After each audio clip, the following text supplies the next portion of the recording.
Hello and welcome to Comfy Cozy Up. So today is all about day 2 of a journal mood challenge over my Instagram. The word of the day is transcend. So think of be or go beyond your limits, and in a positive way, and what you've done, how that word affects you this year, and also the intention of using that word as far as what you want to achieve next year. So I'm enjoying what I've seen so far. Yesterday was joy, and if you're just seeing this and you missed a day, that is fine. You can jump in at any time. Head over to my Instagram for more detail, the calendar, all that good stuff. So the book I wanted to talk about, book number 79, guys. So I have one more books to go and I'll be done for the year of my goal, which my goal was 70 book, and then at some point I decided I want to up the game again a little bit. So this book is called Every New Year's Eve, guys. So we almost there, and it was very romantic, and you know who that is, guys. So it was very romantic, sexy but annoying at times, because this is an 18-year romance that didn't blossom because there was no communication. They had no idea how to communicate with each other. They didn't know how to express their true feelings. So for years, they are like assuming the other one feel this way or that way.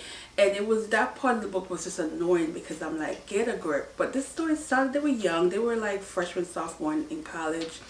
And the guy, it's an interracial relationship, but the guy in this, he's like this brilliant engineer, you know, like come up with these amazing things that eventually he became this well-known multi-millionaire kind of dude.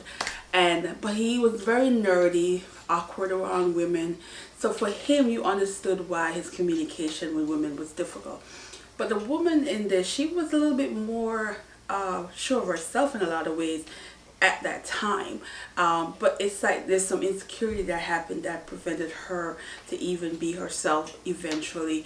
But it was just so like, come on guys, come on. 18 years, cut the crap, you know, that kind of deal. So I was struggling a little with that part of the story, but I love the conversation. I love the friendship that they had with two other people whose relationships seemed to be flourishing throughout the years, and then something happened to them. So I guess there is another story about that couple, which I really wanted to read, because that, to me, I feel like it would be a little bit stronger in terms of the communication and what went wrong, which is something you didn't get in the story a lot about what went wrong.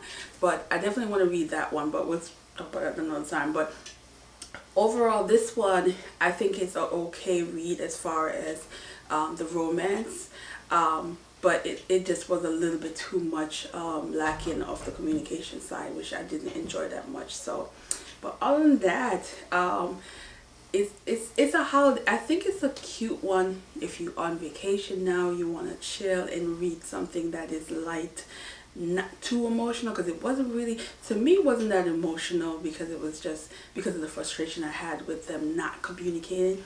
But overall, I think it's a lighter read and you might enjoy it. But it could have been better had she did something with the communication stuff. Communication stuff was just too, it was too long. 18 years? Who is waiting 18 years for somebody to make up their mind and talk? Who? That's what I kept thinking.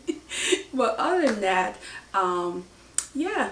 Book 79 off the list. So we're gonna do this. This is a short video, but the vlogs will be back, guys, because I will not be in the setting. So anyway, guys, thanks for watching and have a good day.